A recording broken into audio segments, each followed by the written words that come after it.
Saya perlu menegaskan kata-kata ini. Kenapa? Karena banyak yang salah kaprah. Dikiranya dia lahir ke semesta ini untuk memperbaiki keburukan orang lain.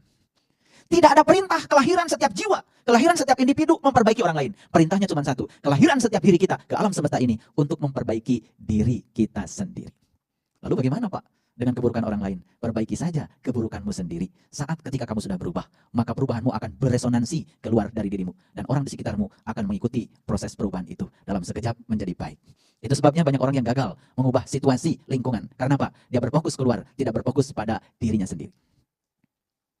Oleh karena itu fokuskan ya pada perubahan diri kita sendiri, maka kita akan mampu mengubah situasi. Kalau ingin mengubah situasi di keluarga kita, rubah diri kita masing-masing. Kalau ingin mengubah situasi di rumah tangga kita, di masyarakat kita, rubah situasi dalam diri kita sendiri. Kalau ingin mengubah dunia, satu-satu cara mengubah dunia adalah mengubah diri sendiri. If you can change the world, if you want to change the world, go home, love your family. Jika kamu ingin mengubah dunia, pulanglah ke rumah dan sayangilah keluargamu. Kata-kata yang bijak dari seorang bijak di masa lalu, namanya Mother Teresa. Orang yang sangat saya kagumi, luar biasa. Sangat inspiratif. Kalau kamu ingin mengubah dunia, pulang saja ke rumah, rubah. Sayangi keluargamu. Dan proses perubahan akan terjadi di dalam diri kita, dalam keluarga, masyarakat, dalam sekejap. Kalau semua orang pulang ke rumah, pertama ke rumah kita yang syariat, yang fisik, yang kedua pulang ke rumah sejati kita.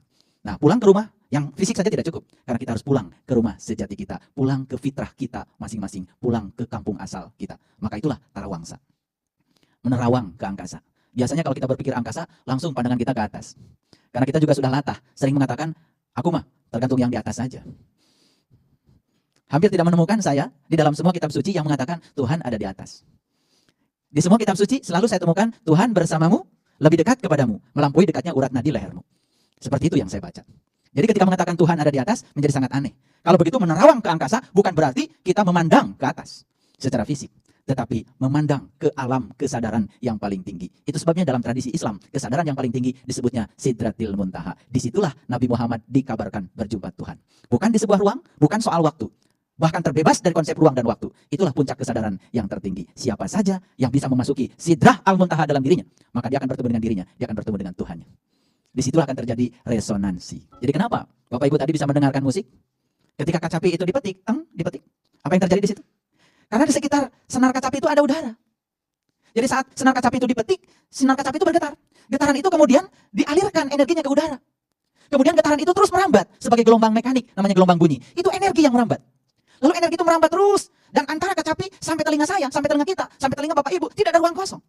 Akibatnya tidak ada ruang kosong, padat dengan udara, maka gelombang mekanik itu dialirkan sampai di sini. Digetarkanlah di sini yang namanya gendang telinga kita.